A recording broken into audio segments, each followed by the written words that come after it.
au Seigneur. Amen. J'aimerais que nous puissions prendre un moment dans la prière. Si cela ne nous gêne, nous pouvons tous nous tenir debout, s'il vous plaît.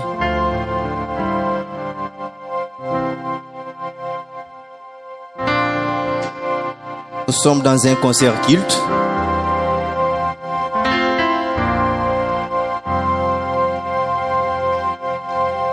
J'aimerais que tu prennes ces moments en considération.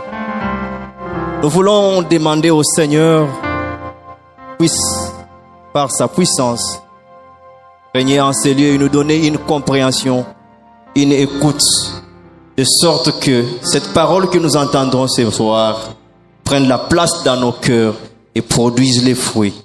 Et si nous pouvons inviter le Saint-Esprit, élevons tous nos voix, prions dans le nom de Jésus. Priez le Seigneur dans le nom de Jésus. Seigneur,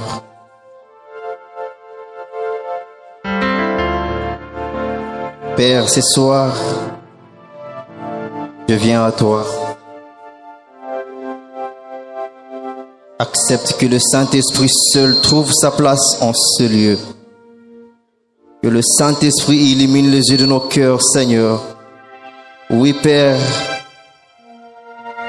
en nous-mêmes, nous ne pouvons rien. Mais avec toi, Seigneur, je sais que tu es le seul qui écrase nos ennemis. Et je recommande, Seigneur, je rends captif tout esprit et je le soumets à la puissance du Saint-Esprit. Au nom de Jésus-Christ, nous avons prié avec action de grâce. Nous disons tous Amen. Acclamons le roi des rois. Je bénis le Seigneur pour nous avoir donné ces instants. Il a voulu que ce soir, je me tienne au devant de vous pour parler de sa part. Raison pour laquelle je témoigne envers lui ma gratitude. Et ma gratitude va également au couple pastoral Samuel Uketa qui nous a agréés dans ces beaux cadres pour partager aussi de la part du Seigneur. Comme nous sommes tous un, d'un seul esprit uni, j'ai dit encore merci. Et malgré que Mamie n'est pas là, je vois les anciens sont là, nos chers anciens, je vous dis merci. Je remercie aussi les groupes Boanerges Intergospel qui nous a choisis de sorte que ce soir, nous partageons avec vous la parole du Seigneur. Que le Seigneur bénisse les groupes Boanerges. Ce soir, nous voulons lire la parole de Dieu. Sans plus tarder, nous sommes dans Psaume 145, le verset 2. Nous lisons au nom de Jésus-Christ. Chaque jour, je te bénirai et je célébrerai ton nom à toujours et à perpétuité. L'Éternel est grand et très digne de louange et sa grandeur est insondable. Que chaque génération célèbre tes œuvres et publie tes hauts faits. Je dirai la splendeur glorieuse de ta majesté. Je chanterai tes merveilles. On parlera de ta puissance redoutable et je rencontrerai ta grandeur. Amen. Ce soir, nous voulons partager la parole du Seigneur. Le thème de l'activité de ce soir, c'était vaincre par la louange. Vaincre par la louange. Pourquoi? Je ne sais pas pourquoi le Seigneur a voulu que ce thème soit comme tel. Mais je sais qu'il a raison de donner cela. Il est important pour nous, enfants de Dieu, de vivre une vie victorieuse. Le Seigneur veut que nous puissions vivre une vie victorieuse. Et chaque fois que nous ne vivons pas de vie victorieuse, nous allons à l'encontre de la volonté du Seigneur. Amen. Parce que le plan de Dieu, lorsqu'il a créé l'homme, il a voulu que cet homme vive la victoire, qu'il le domine. Dieu a eu un problème en Éden avec Lucifer, l'astre brillant. Et à cause de cela, Dieu a dit, moi, je ne peux pas me rabattre pour m'affronter avec ma créature. Je vais t'envoyer là. Et là où je t'envoie, je vais te donner d'autres créatures qui vont dominer sur toi. Donc, l'homme devait avoir la victoire sur l'ennemi. Amen. Et bien-aimé dans le Seigneur, ce soir, je viens te présenter ce que c'est la louange et comment cette louange peut t'aider à atteindre la victoire. Parce qu'aujourd'hui, la plupart des enfants de Dieu, même nous, ça nous arrive toujours, lorsque nous avons des problèmes qui nous agacent, directement nous courons vers la prière d'autorité. Je prends autorité, ça coupe ça, je détruis. Amen. C'est pas mauvais. Ce n'est pas mauvais. Mais avant d'aller partout là, nous allons essayer un peu de comprendre ce que c'est la victoire. La victoire, c'est cet avantage que nous avons en face des ennemis. Une victoire, c'est le dessus que tu prends, l'avantage que tu manifestes lorsque tu te retrouves face à un ennemi, face à un adversaire, dans une guerre ou dans une bataille. Amen. Si le Seigneur a voulu que nous menions une vie de victoire ou une vie victorieuse, c'est qu'il connaît très bien qu'il doit y avoir des combats. Parce que Lucifer, là au ciel, quand il est devenu Satan, il a créé la guerre. Amen. Il a créé la guerre. Et cette guerre devrait continuer encore. Parce que l'Apocalypse dit que les cieux se réjouissent et malheur à la terre, parce que l'accusateur des élus est descendu vers la terre avec une très grande colère. Et cette colère-là, il veut la manifester par la guerre. Raison pour laquelle le Seigneur nous a donné certaines armes, certains outils, certains éléments, afin que lorsque cet ennemi manifestera cette guerre, que nous puissions avoir des pouvoirs de dominer et de régner sur lui. Parmi la plupart des armes, ils peuvent utiliser la prière de combat, c'est très bien d'ailleurs. Mais aujourd'hui, nous avons choisi la louange comme étant une arme qui va nous donner la victoire. Nous avons dit que la louange, et plutôt la victoire, c'est un avantage que nous avons face à l'ennemi. Et la victoire, plutôt la louange, c'est reconnaître les œuvres de Dieu. C'est juste ça. Reconnaître les œuvres de Dieu. Et lorsque nous disons, nous reconnaissons les œuvres de Dieu, cela peut aussi s'entendre avec des actions de grâce. Amen. Louer veut dire rendre gloire, rendre grâce. Celui qui dit qu'il rend grâce, il n'a pas péché. C'est-à-dire, il loue. Celui qui dit qu'il loue, il n'a pas aussi péché, c'est-à-dire, il rend grâce. Les actions de grâce et la louange, même chose. Amen. Et d'habitude, lorsque nous nous sommes tourmentés, je le disais, nous nous retournons toujours vers la prière de combat. C'est très bien. Mais si nous prenons l'angle ou l'optique de la louange, parce que la Bible dit que le Seigneur siège au milieu de la louange, l'adoration de son peuple. Je me pose toujours des questions pour savoir, lorsque le Seigneur est en train de siéger, quel est cet homme, quelle est cette créature qui peut s'élever lorsque le roi des gloires siège? Je n'en vois aucun. Amen. Si toi tu en connais, tu peux lever la main, je te donne le micro, tu vas citer les noms. Mais je ne crois pas qu'il y ait une seule créature qui peut s'élever. Alors, bien-aimé dans le Seigneur, je vais te dire qu'il y a certaines vérités dans la parole de Dieu que tu ne dois jamais négliger, que tu ne dois jamais ignorer. Parce que lorsque tu lis la parole de Dieu, il y a certaines personnes qui lisent la parole de Dieu rien que comme un journal. Mais il y a de ceux aussi qui lisent la parole de Dieu et qui essayent d'analyser, de comprendre, de vivre selon cette parole. Ce sont ceux-là qui bénéficient de l'esprit qui est derrière chaque écriture. Parce que toute écriture est inspirée de Dieu. Et si l'écriture est inspirée de Dieu, derrière chaque écrit de la parole de Dieu, il y a une puissance qui l'accompagne. Amen. Comment tu me regardes comme ça? Je parle pas bien? Tu peux acclamer le Seigneur. La première vérité que je vais te dire, c'est que La victoire, c'est le domaine de Jésus notre Dieu. Dis avec moi, la victoire, c'est le domaine de Jésus notre Dieu. Ah, je t'entends pas. Viens ici, apparemment le son est fort. Vas-y. La victoire, c'est le domaine de Jésus notre Dieu.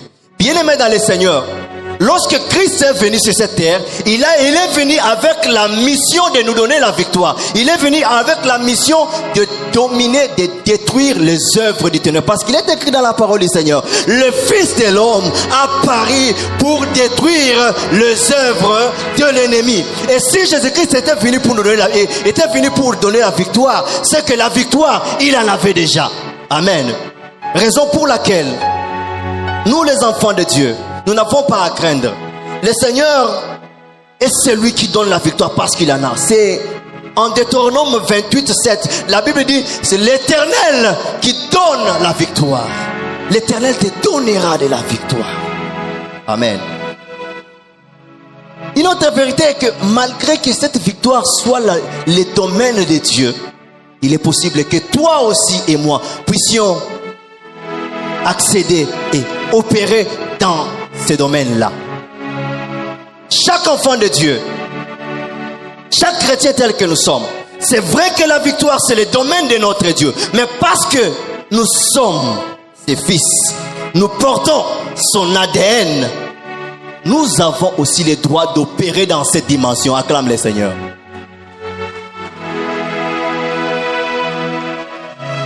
Pourquoi j'ai dit cela? 1 Jean chapitre 5 verset 4. La Bible dit ceci. Si les amis de la régie sont là, ils peuvent déjà nous donner rapidement. Voilà. Parce que ce qui est né de Dieu triomphe du monde. Et la victoire qui triomphe du monde, c'est notre foi. Acclamons le Seigneur. Vous comprenez que tous ceux qui sont nés de Dieu, parce qu'ils sont nés de Dieu, ils portent le sang de Dieu. Le sang qui coule dans nos veines, c'est plus le sang de nos parents. Non, c'est le sang de Jésus. Et parce que nous portons son sang, nous sommes condamnés. Condamnés à la victoire. Amen. Ça, c'est la deuxième vérité que je te dis. Malgré que la victoire, c'est le domaine de notre Dieu, nous aussi pouvons avoir accès dans ces domaines-là. Alors, partant de ces versets, là on dit, la Bible dit, parce que tout ce qui est né de Dieu triomphe du monde. Et la victoire qui triomphe du monde, c'est notre foi. Nous comprenons que devenir enfant de Dieu, c'est un pouvoir. Ça, c'est la troisième vérité. Devenir enfant de Dieu, c'est un pouvoir. Il est écrit dans Jean 1:12. Tous ceux qui l'ont reçu, à ceux qui ont cru en son nom, elle a donné les pouvoirs. Dis avec moi les pouvoirs. Dis avec moi très bien les pouvoirs. Le Seigneur t'a donné le pouvoir de devenir enfant de Dieu. Et parce que tu as ces pouvoirs-là de devenir enfant de Dieu, tu as la capacité, tu es éligible. Tu es éligible de vivre, d'opérer dans les domaines réservés à l'Éternel, ton Père. Est-ce que tu peux acclamer le Seigneur?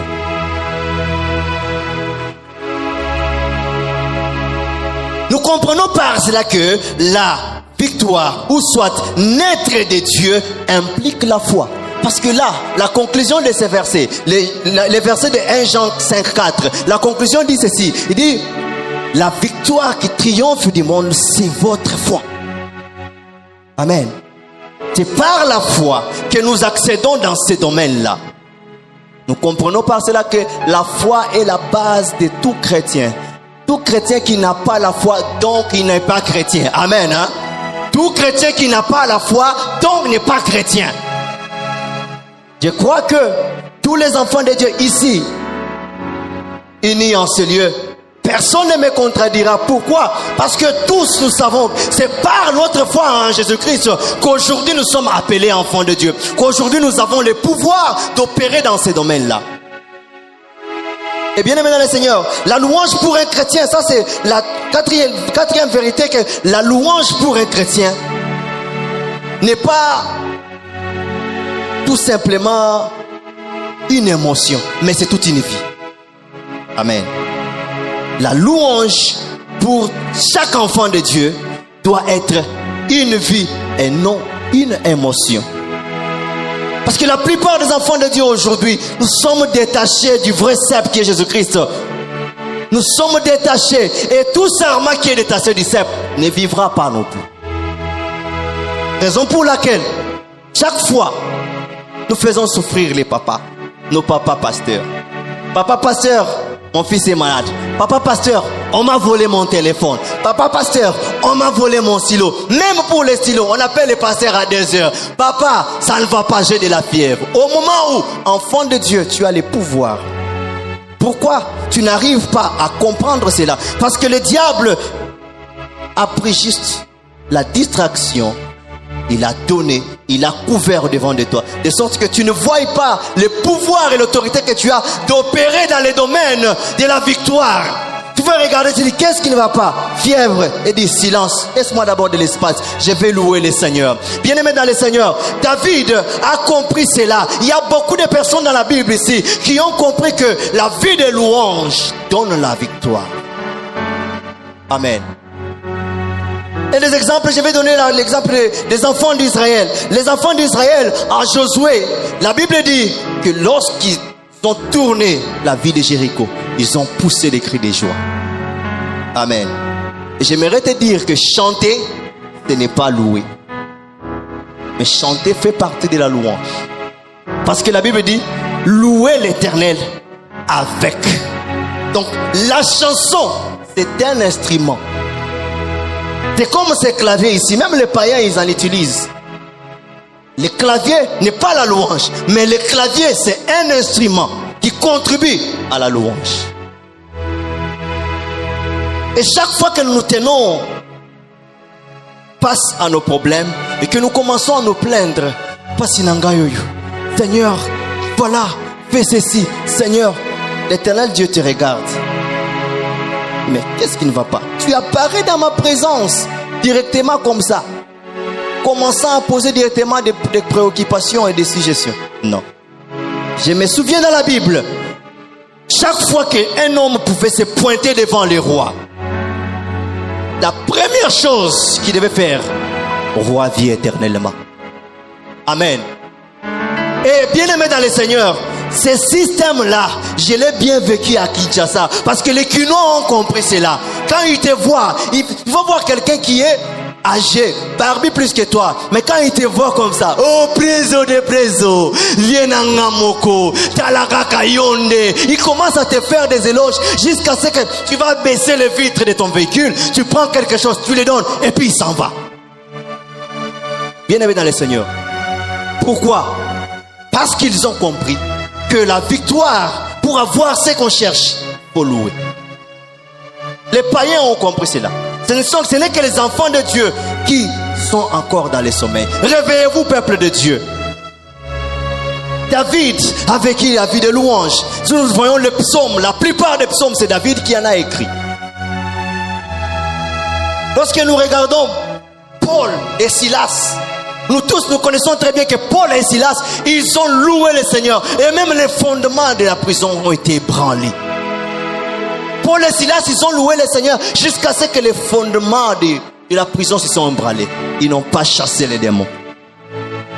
Le diable vous fait croire que les démons sont là, ils sont au-dessus. Les démons, oui, ils existent, mais celui qui est en nous, il est plus que les démons. Je dis que celui qui est en nous est plus que les démons. Et parce que la victoire, c'est son domaine. Donc, nous qui lui appartenons, nous opérons aussi dans ce domaine-là. Acclame le Seigneur encore très bien. Acclame le Seigneur encore très bien. Et bien aimé dans le Seigneur, j'aimerais atterrir par ceci. Dans notre louange, les personnages principaux, l'acteur principal, il doit être Jésus. C'est Jésus. Et chaque fois que tu pries le Seigneur, chaque fois que tu peux louer, rends-toi compte que c'est Jésus la star. C'est Jésus qui doit être souverainement élevé. Bien-aimé dans le Seigneur, nulle part sur la terre, nulle part dans la Bible, il est écrit que tel Aïenon, seul Jésus, Aïenon, au-dessus de tous les noms. Si tu es d'accord avec moi, acclame le Seigneur, parce que Jésus a reçu le nom au-dessus de ton grand-père. Il a reçu le nom au-dessus de tous les hommes politiques. Acclame très bien le Seigneur. Acclame très bien le Seigneur. Que le Seigneur te bénisse. Mène une vie de louange. À chaque fois que tu te retrouves dans la présence du Seigneur, loue le Seigneur le matin, loue le Seigneur le soir. Et à ces moments-là, tu auras des victoires, même sans combattre. Parce que le Seigneur va opérer. Parce que le Seigneur va agir. Que le Seigneur vous bénisse.